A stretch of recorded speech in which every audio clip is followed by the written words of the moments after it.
Yo, yo, yo. Y'all know what time it is. Time for news for dudes and information women can use.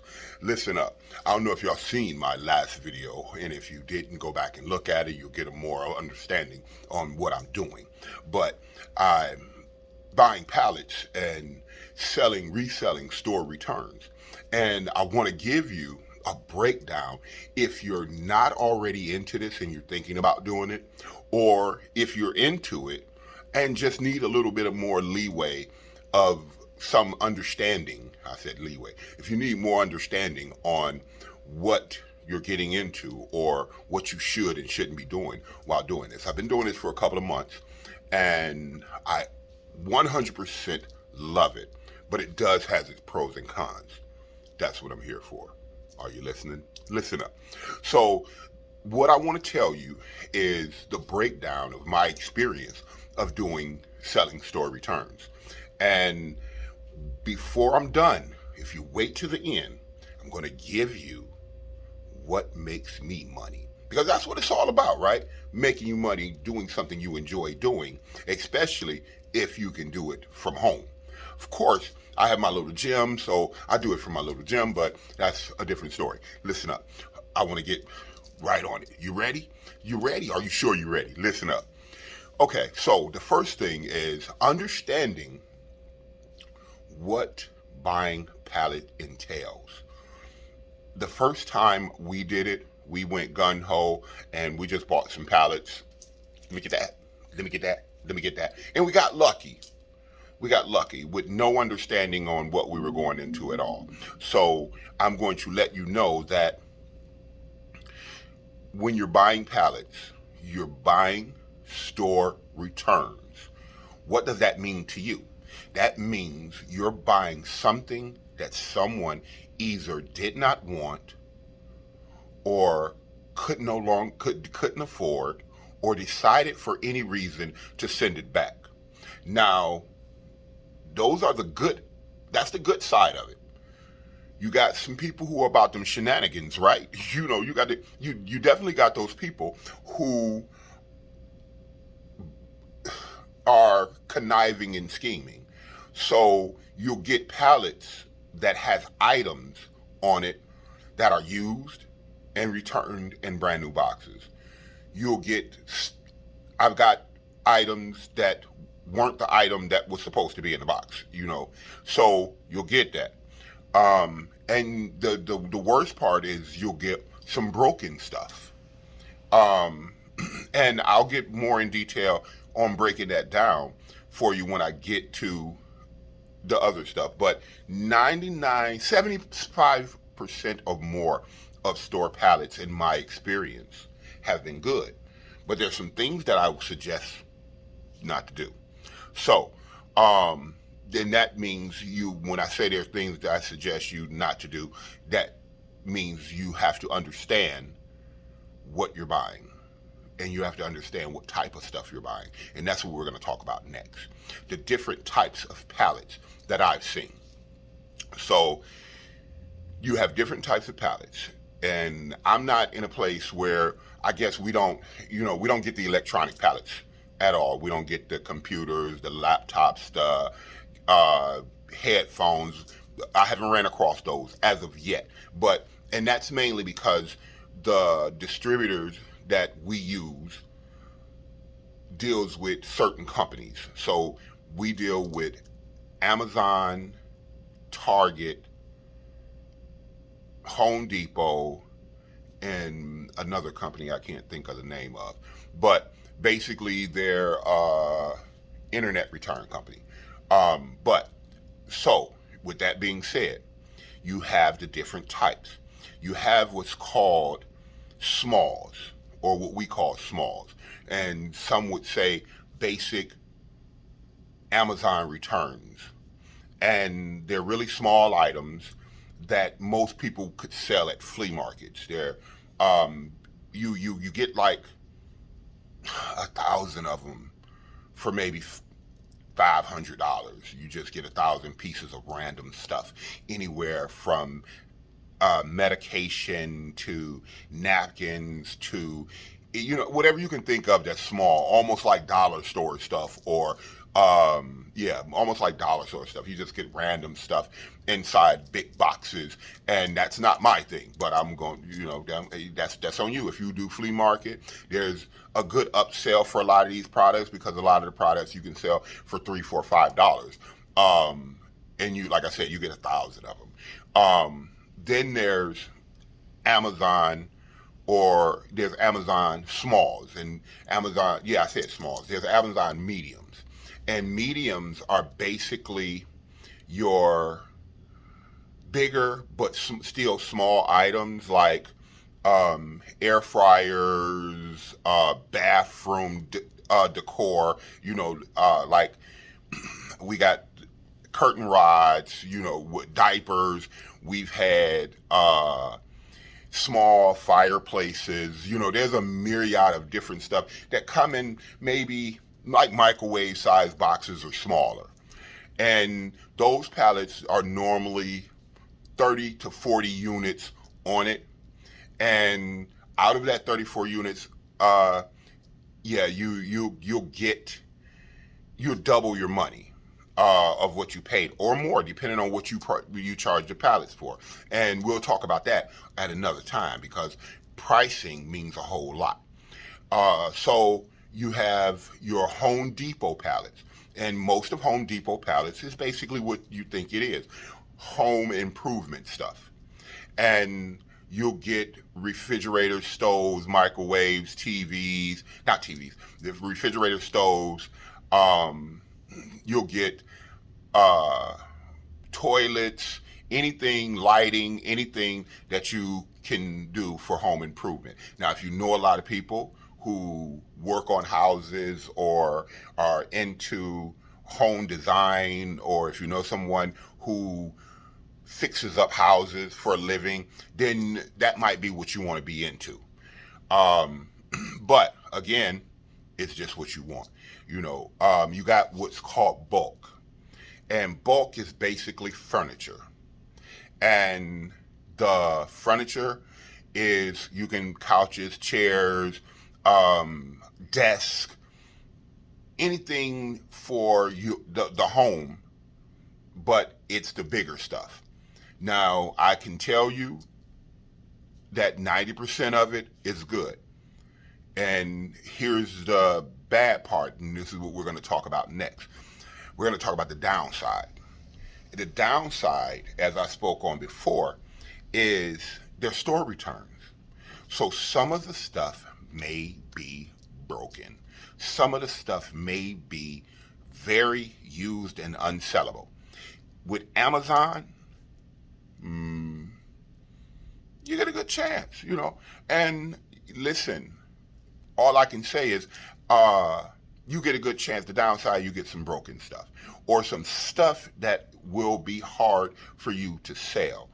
I got one thing. It's a strapping cart. Do you know what that is? I'd never heard of it. Don't know what it is, but apparently it's a cart for the straps that they put around packaging. And never knew what that was, but who do I sell that to? Who wants that? You want one? I got one. I'll sell it to you. Listen, and so yeah, that's pretty much the downside. Is you'll get things that you are harder to sell. You'll get some things that are broken or used to the degree that you can't sell. So that's the downside. Now the upside is, and I think I probably mentioned that. The upside is you normally double your money or more off of a pallet, or you should. You should always want to double your money. If you see an item, like the way ours is set up, we can see the items first before we buy them. If you see the items and find out the original price of it, and get all the items on the pallet, and make sure the pallet is worth doubling your money. I haven't used any of the online pallet stores. I haven't done it. I haven't wanted to take that risk. Kind of nervous. I don't know. I'm an impulsive shopper too, so I kind of like wanting to go see it. There's pallet places in almost every city. This mosquito just done got me. Listen, but the upside is there's a lot of money into it. Now, what do you need more than anything when you're doing this? You need patience, because everything that you buy, the people may not want right now. You may hold it for a while. I mean, I've had some stuff that I've had for a month. I had an 85-inch TV that I had for a month, and I eventually sold it. Sold it for $1,400, but I eventually sold it. But I had it for a month, and that's based because it's high end, and people are really weird about paying a certain amount for stuff. So, okay, whatever. But that was that. Next to that is patience, patience, patience. You may not sell everything instantly, and that's with any business. Any business, it takes time for your business to grow, people to know what you're doing, and it takes time to make a profit. But that's another story. We'll talk about that later. Listen, the next important thing when you're buying pallets is storage. You have to have storage. No more, no less. You have to have storage. You have to have enough space to keep this stuff. And if you're working out of an apartment, good luck. If you have a garage, that's a bonus. If you have a big house and an extra room, good deal, because you're going to have to put this stuff up. And a lot of this stuff is heavy, especially when you get into the bulk, the furniture or the appliances. This stuff is heavy, so you got to do that. Now, last but not least, told y'all I had something for you. You ready? I don't think y'all ready. Listen, the golden nugget is where did I make my money? I'm going to share that with you, and y'all better not tell nobody. In the beginning, I made my money from Amazon pallets. I am addicted to Amazon pallets. The mediums, you get a lot of different stuff, but you get a lot of good, brand new in the box stuff. Like I said, from air fryers to microwaves to fans. I've had a little bit of everything on an Amazon pallet. That's how they come. They come a little bit of everything. And I've had my great success with Amazon pallets and furniture. If you got somebody who can lift, ladies, if you got a strong, strapping man, son, nephew, cousin, if you got somebody who can help you with the furniture side is wonderful, because most of the furniture that comes through Amazon and Target are high-end furniture pieces. So they're Ashley Furniture, they're Sauter, they're different companies that are high-end. And these high-end companies, I've had beds that cost $1,000. I've had pieces that go into your house, from desks to islands. They're $600-700. I had an outdoor couch that I sold in 6 hours. I put it on Marketplace and I sold it in 6 hours. It was, I can't think of the company name right offhand, but they're a popular company with outdoor furniture. And it was a $700 outdoor couch. I sold it for $5. It came on a pallet with the TV, and I think a treadmill.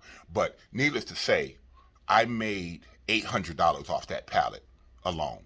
So the golden nugget is Amazon, smalls or bulk. And the downside to the bulk is you have to open and count every piece in every box to make sure they're not broken. because I've had a couple of dressers where pieces on the inside of the dresser was broken. But it did not, how do I say, it did not affect my profit margin. So I was instantly, at first I sold the stuff and people got it home and was like, look at this piece is broke. Or this is missing a piece. It didn't affect my profit margin at all, and I was able to return their money instantly. But again, you check every package. If you get appliances, plug every last one of them up. I got what do you call that? The microwave, over the hanging microwave. The words aren't coming to me right now. Over the counter microwave. I got one of those, and it was brand new. In the box, everything, all the parts was there. Plugged it up, threw something in it. It did not heat up. I was saddened. No, I wasn't, because I got a refrigerator on that pallet that sold for twice the amount that I paid for the entire pallet. Anyway, that's what I wanted to tell you. That's my experience from getting pallets, getting store returns, and that's what everything in this video is what you need to know. Again, different locations may get different stuff, so I can't speak on the electronic side of things. And I can't speak on online pallet buying. I won't do it. I can't bring myself to buying mystery pallets that I got to pay for shipping on and not know what's really on it. But some people have had some success at it. I'm just not there. But I got more for you. This is what I'm doing. This is News for Dudes and information women can use. Y'all take it easy. I got some more for you later.